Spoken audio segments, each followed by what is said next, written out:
वळूया पुढच्या बातमीकडे। नागपुरातील ऐतिहासिक गडकरी वाडा हा केंद्रीय मंत्री नितीन गडकरी यांचं मूळ निवासस्थान। नितीन गडकरी आणि त्यांच्या कुटुंबियांचा गडकरी वाडा फक्त ऐतिहासिक नाही तर महाराष्ट्र आणि देशाच्या विविध राजकीय घडामोडींचा केंद्रबिंदू देखील राहिला आहे। त्याच गडकरी वाड्यात गडकरींचं जनसंपर्क कार्यालय पुन्हा एकदा अनेक वर्षांनंतर सुरू झालं। टीम गडकरींच्या अधिकाऱ्यांनी आणि कर्मचाऱ्यांनी आज वाड्यातील जनसंपर्क कार्यालयात एकत्रित पूजा करून कामाला सुरुवात केली। विशेष म्हणजे गडकरींसोबत अनेक दशकं काम करणाऱ्या जुन्या अधिकाऱ्यांनी गडकरी वाड्याचा ऐतिहासिक राजकीय महत्त्व सांगताना राजकारणाचा केंद्रबिंदू गडकरी वाडा होता आणि पुढेही राहील अशी प्रतिक्रिया दिली।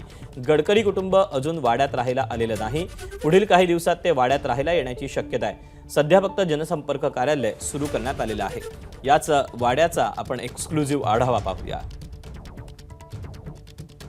नागपूरच्या महाल परिसरातला गडकरी वाडा फक्त एक ऐतिहासिक वास्तूच नाही तर केंद्रीय मंत्री नितीन गडकरी यांच्या अगदी एका छोट्या राजकीय कार्यकर्त्यापासून तर देशाचा एक महत्त्वाचा केंद्रीय मंत्रीपर्यंतचा जो संपूर्ण राजकीय प्रवास आहे त्या प्रवासाचा साक्षीदारही नागपूरचा हा गडकरी वाडा राहिलेला आहे। मात्र गेले अनेक दिवस या गडकरी वाड्यामध्ये आवश्यक बांधकाम सुरू होते। मात्र आता गडकरी वाडामधील काम जो आहे तो पूर्णत्वास आलेला आहे आणि आजपासून नागपूरकरांसाठी, वैदर्भियांसाठी आणि महाराष्ट्रातील जनतेसाठी जो अत्यंत महत्त्वाचा ठिकाण म्हणजे केंद्रीय मंत्री नितीन गडकरी यांचा जनसंपर्क कार्यालय जो आहे तो या गडकरी वाडामध्ये सुरू होत आहे। नितीन गडकरी यांचे अनेक वर्षांपासूनचे जे सहाय्यक आहेत सुधीर देऊळगावकर जी आहेत। सुधीरजी, पुन्हा ऐतिहासिक वास्तूमध्ये तुम्ही प्रवेश केलेला आहे। आनंद आहे माझा। गेल्या 32 वर्षापासून मी ज्या वाड्यात काम करतो परत मी वाड्यात परत आलो हा सगळ्यात जास्त माझ्यासमोर आनंद आहे।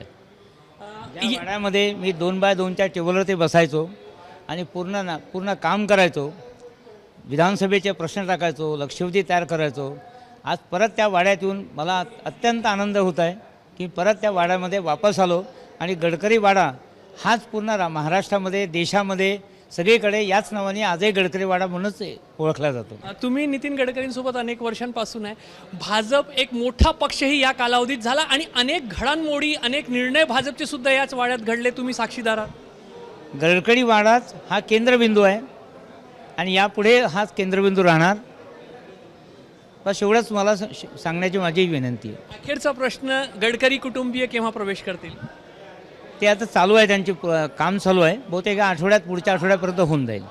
नागपूरकरच नाही तर संपूर्ण विदर्भ आणि महाराष्ट्रातून जे लोक आपापले कामं घेऊन या ठिकाणी नितीन गडकरी यांच्या कार्यालयात येत असतात त्यांच्यासाठी हक्काचा एक ठिकाण जो आहे तो नागपूरच्या महाल परिसरात नितीन गडकरी यांच्या गडकरी वाडामध्ये सुरू झालेला आहे। कॅमेरामॅन मिथुन आदमनेसह रजत वसिष्ठ, एबीपी माझा, नागपूर। एबीपी माझा, उघडा डोळे बघा नीट।